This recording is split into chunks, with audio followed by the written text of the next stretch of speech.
আল্লাহ নবী একবার করে বলেন, কোন ছেলে কোন বেটা কোন বেটি মাতা পিতার দিকে যদি 100 বার দিনের মধ্যে দয়ার নজরে দেখে, রহমতের নজরে তাকায়, তবে কি 100টা নেকি হবে? আল্লাহু আকবার। আমার নবী বললেন, জি হ্যাঁ, 100 বার যদি মাতা পিতার দিকে দয়ার নজরে রহমতের নজরে তাকান, এই 100 বার কবুল করা হজের দিকে লেখা হবে। একবার বলো আলহামদুলিল্লাহ।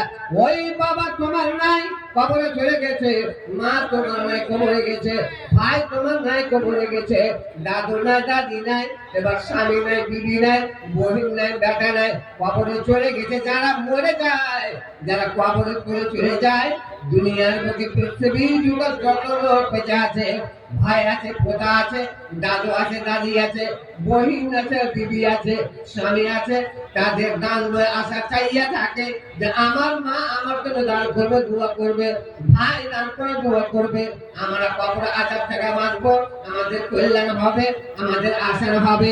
তাই আমার বাপুরা বিশেষ লম্বা না করে আমার বলার মনে ছিল, কিন্তু আমার বক্তা অনেকে আছে, আমার নানুরা, আমার দাদুরা, আমার সোনামানিকেরা বেশি করে বলিনি।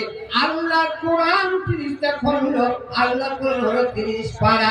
ইয়া কোরআনকে যদি ভালোবাসে, দিনকে ভালোবাসে, 30টা কলম বেশি করে নাই, এক পারা কোরআনকে বুকের মধ্যে রেখে নিয়ে এই কোরআনের মহব্বতে আপনাদের ঈদগাহ ফেরামালদের জন্য বেশি নয়, 5,000 করে টাকা আপনারা আসুন। আমি নাম ধরে এখনো ডাকবো না, আমি জানি এলাকার লোক, আমি বুঝি কে দিতে পারবে কে পারবে না।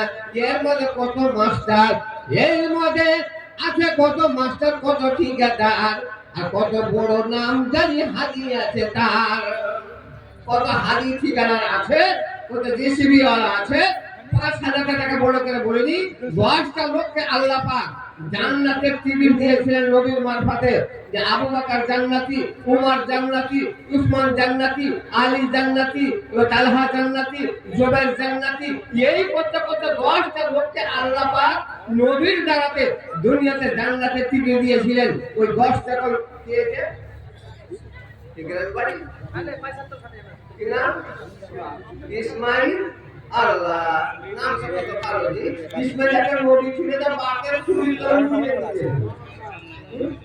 সহি কথা ভিতরে দে কেডা দিয়ে গেছে। আচ্ছা কথা চাইছি, এক পার পেয়ে গেল। এই বলেন ইসমাইল 1,000 টাকা। আচ্ছা মানে 5,000 পুরাইলে, এক পারা পুরাইলে 29 পারা রেখে 5,000 টাকা দিবে। কে আছেন আল্লাহর বান্দা? আল্লাহ বলছে, বান্দা রে আমার রাস্তাতে লিখে দেন।